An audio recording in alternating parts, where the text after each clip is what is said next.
આમ તો હું તો અહીંયા પહેલી વાર જ આવી છું, એટલે ઘણી વાર મારો અનુભવ છે કે ઘણી વાર હું અહીંયાથી નવરાત્રી માટે નીકળતી એટલે મને એમ થતું કે ના, ખરેખર હું એકવાર મુલેઠામાં નવરાત્રી કરું. ખરેખર દિવસથી હું અહીંયાથી ગાડીમાં નીકળતી એટલે હું મારા પપ્પાને એમ જ કહેતી, પપ્પા એકવાર એક નવરાત્રી આપણે મુલેઠામાં કરીએ. પણ કદાચ કાનો કાન અને દિલોથી આ નકલ સાંભળી લીધી છે કે આજ હું નવરાત્રી કરવા અહીંયા આવી છું.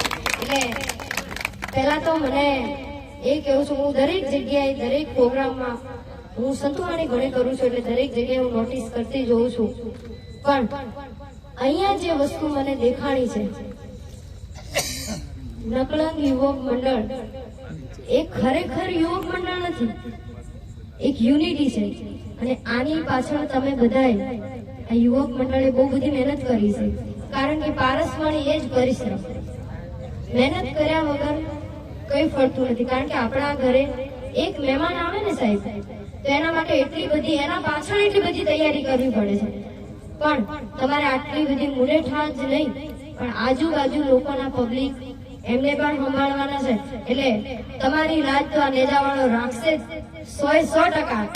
પણ હું તમને એટલું જ કહું છું કે તમારું સાચું કામ ક્યારે ઓળખે? આપણામાંથી કોઈ પ્રેરણા લે ત્યારે એ સાચું કામ કહેવાય. અને ખરેખર તમારા લોકોમાંથી, નકળંગ યુવક મંડળમાંથી ખરેખર લોકોએ પ્રેરણા લીધી છે આજુબાજુ ગામડામાંથી. કારણ કે હું તો નવરાત્રી કરવા જાઉં છું આજુબાજુ ગામડામાં, એટલે મને ખબર છે. પણ એ ખરેખર તમારું સાચું કામ છે.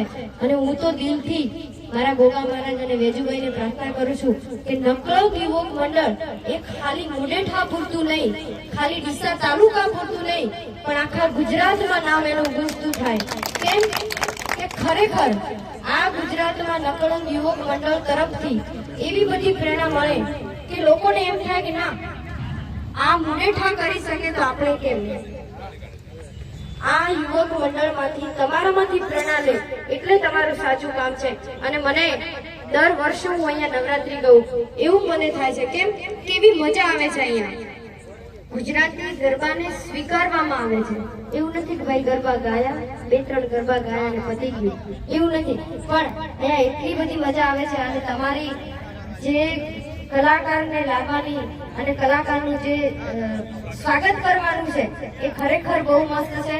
મને ખૂબ મજા આવી છે. અને આવનારા કલાકારોને મજા આવતી જ હશે અહીંયા. કારણ કે એટલું બધું નકળંગ યુવક મંડળ મેનેજરથી કામ કરે છે. મેનેજમેન્ટ બહુ ઇમ્પોર્ટન્ટ વસ્તુ છે. મેનેજમેન્ટ વગર થાય જ નહીં. અને એક માણસ એકલા હાથથી ક્યારેય તાળી ના પડે.